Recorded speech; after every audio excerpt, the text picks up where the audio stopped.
Hi everyone, welcome back. So today I'm going to be continuing with a video on the US Civil Rights Movement, focusing on the Montgomery Bus Boycott. This is History with Zara Anderson, focusing on IB History Paper 1 topic Rights and Protests, and this video is about the Montgomery Bus Boycott. So let's get some context here. Throughout the US around the time of 1955, African Americans were required to sit in the back half of the bus, and that was called the coloured section. The white Americans had the front section of the bus, so they entered through the front doors, and African Americans entered through the rear doors.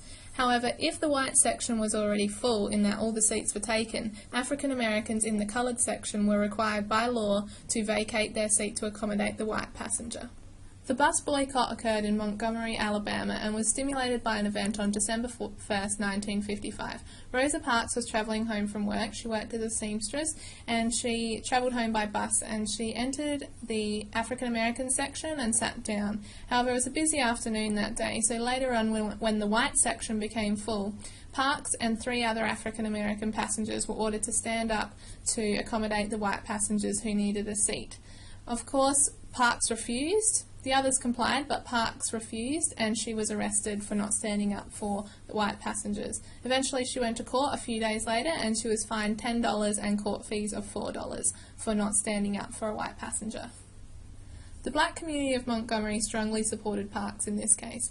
Edgar D. Nixon, who was previously the president of the NAACP in Alabama, had previously discussed with Rosa Parks that they wanted a test case where they could enact a boycott to see how effective this method was in protest. There had been some similar cases on buses where people had been arrested for not standing up for white passengers, but as Parks was respected in the community, her case was selected as the suitable incident to trial the boycott method of protest. Parks appeared in court on December 5th, 1955, and the same day the black community boycotted the bus service. Usually about 30,000 African Americans would use the bus service, so this was the majority of the income for the bus company. Instead of taking the bus that day, they walked to work or they carpooled. Following the success of this one-day boycott, African American community leaders decided to extend the protest, and to do that they formed the Montgomery Improvement Association, and a young Baptist minister named Martin Luther King Jr. was elected to lead the boycott. The initial demands of the boycott were not to desegregate the buses. The initial demands did include more polite treatment of African American passengers, seating to be arranged on a first-come, first-served basis, employment of African American bus drivers, and an end to the rule of all black passengers must stand for all white passengers. Of course, the bus company refused to negotiate, so the protest continued. The bus company and politicians thought that they could outlast the protesters and that they thought they weren't organised enough to continue the boycott for very long. However, leaders of the MIA decided that they would be organised and would support the boycott for as long as it took, so they organised carpools, and they also organised mass meetings to keep residents engaged in the protest. Very helpfully, African American taxi drivers charged African American passengers only 10 cents per ride, which was the standard fare of a bus.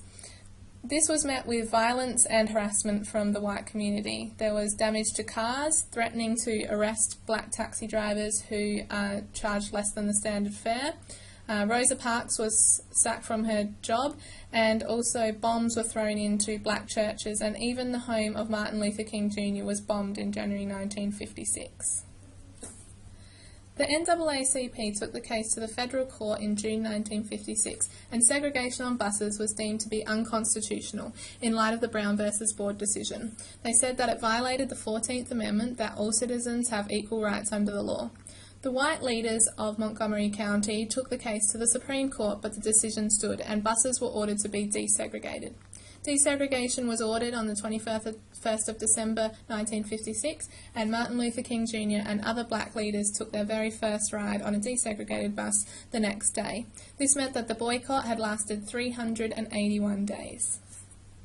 So as with the Brown v. Board decision, the Montgomery Bus Boycott was a really important event in civil rights. So it showed that the black communities could take an active part in improving what they thought was a previously hopeless situation, and that with coordinates and persistence, the civil rights movement could achieve great things and could achieve change for the community. The bus boycott also provided a template for further protests in the future, and it was used as encouragement for future action. Martin Luther King Jr. also emerged as a strong leader whose non-violent approach could become the trademark of the civil rights movement. So thanks for watching. Next time I'll be talking about the significance of sit-ins and the freedom rides. Bye!